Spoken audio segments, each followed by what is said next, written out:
तो आज हम हिंदी सेटनेट अध्ययन में देखेंगे सर्वेश्वर दयाल सक्सेना जी का नाटक बकरी। बकरी इस नाटक के पात्र बकरी नाटक के प्रधान नायक या नायिका के रूप में कोई पात्र नहीं है। पात्र नट नटी भिष्टी दुर्जन सिंह कर्मवीर सत्यवीर सिपाही विपत्ति गरीब युवती युवक आदि इन पात्र हैं। सर्वेश्वर दयाल सक्सेना द्वारा रचित बकरी नाटक वर्ष 1974 में प्रकाशित हुआ। नाटक लेखन क्रम में यह दूसरा तथा प्रकाशन क्रम में यह पहला नाटक है। इस नाटक के प्रकाशित होते ही सर्वेश्वर जी को हिंदी के नाटककारों में विशिष्ट स्थान मिला। बकरी साधारण व्यक्ति का समसामयिक नाटक है। साधारण व्यक्ति के शोषण की कथा को साहसपूर्ण ढंग से इस नाटक में दर्शाया है। राजनीतिज्ञ लोग गांधी की बकरी के माध्यम से जनता का शोषण कर रहे हैं। अपने दुष्कर्मों को छुपाने के लिए गांधी के सिद्धांत को ढाल बना लिए हैं। इस नाटक में गांधी जी के सिद्धांतों का दुरुपयोग किया जा रहा है। किस प्रकार आज भी गांधी जी की बकरी गांव में प्रयोग की जाती है। ग्रामीण जनता को आज गांधीवादी सिद्धांतों के जामे में दिखाकर नेतागण वोट प्राप्त करते हैं। फिर कुर्सी भी गांधी जी के नाम पर आज भी जनता लूट रही है। आज की पूरी राजनीतिक व्यवस्था पर बकरी नाटक करारी चोट तथा व्यंग प्रदान करता है। नाटक की सबसे बड़ी विशेषता यह है कि ग्रामीण से लेकर बुद्धिजीवी तक इसको समझ सकता है। बकरी गरीब जनता का प्रतीक है। बकरी की कथा वस्तु 2 अंकों में विभाजित है। प्रत्येक अंक में 3-3 दृश्य है। प्रत्येक दृश्य के बाद नट नायक की योजना है, जिसके माध्यम से आसान स्थिति का विश्लेषण किया है।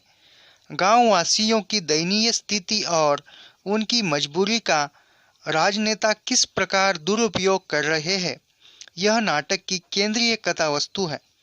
बकरी नाटक में बकरी संस्थान बकरी स्मारक निधि बकरी सेवा संघ बकरी शांति प्रतिष्ठान जैसी संस्थाओं के नाम का उपयोग कर हमारी व्यवस्था और सरकारी संस्थाएं साधारण व्यक्ति के साथ किस प्रकार का व्यभिचार कर रही है, इसकी प्रतीकात्मक ढंग से लिखी गई है। राजनीति के क्षेत्र में चुनाव संबंधी दृष्टि योजनाएं छलावा हटकंडे सीधे सामने आते हैं। डाकुओं का ही आगे चलकर नेताओं में बन जाना स्वतः सहज व्यंग हो जाता है।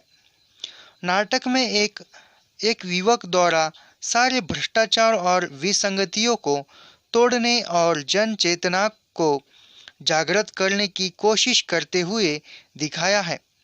यह युवक साधारण व्यक्ति को उत्तेजित करने अंत में सहसा नारे लगाता हुआ प्रविष्ट होता है और नाटक को एक साधारण के संकेत पर पहुंचाता है। पात्र योजना की दृष्टि से बकरी नाटक में मंत्री नेता पुलिस आदि सत्ताधारी सुविधा भोगी पात्रों का चित्रण प्रस्तुत किया गया है।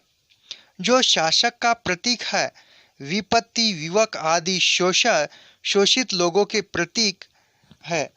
भाषा की दृष्टि से बकरी नाटक की भाषा सरल तथा व्यावहारिक जन भाषा है। भाषा में कोई जटिलता नहीं है। इसके संवाद सरल एवं पाठकों को सहजता से समझ में आ जाए इस तरह से है। नाटक की भाषा खड़ी बोली हिंदी है, लेकिन पात्रों के स्तर के अनुसार ग्रामीण पात्रों की भाषा में अवधि मिश्रित है। कहा जाए तो नाटक में एक जनसाधारण की किस तरह से लूटमारी होती है और शासन में व्यंग किस प्रकार होता है, यह भी बताया है। जो साधारण परिवार में जीने वाला युवक अपने हक के लिए, अपने अधिकार पाने के लिए किस तरह से लड़ता है और उसे कहाँ-कहाँ किस प्रकार से विरोध करते हैं, उसे किस प्रकार से धकेल दिया जाता है और उसे उसका जो हक का अधिकार है उससे उसे वंचित किस प्रकार किया जाता है, यह भी इस नाटक में काफ़ी मार्मिकता से किया है। साथ ही पुलिस थाने में तथा अनाज के दुकान पर किस प्रकार का व्यवहार किया जाता है, जो निम्न स्तर से लेकर उच्च स्तर तक राजनीतिक क्षेत्रों में किस प्रकार का भ्रष्टाचार देखने को मिलता है, यह भी इस नाटक में दिखाया है। सर्वेश्वर दयाल सक्सेना जी का यह नाटक इस प्रकार हमने कथा वस्तु देखी। तो मिलते हैं नेक्स्ट वीडियो में। धन्यवाद।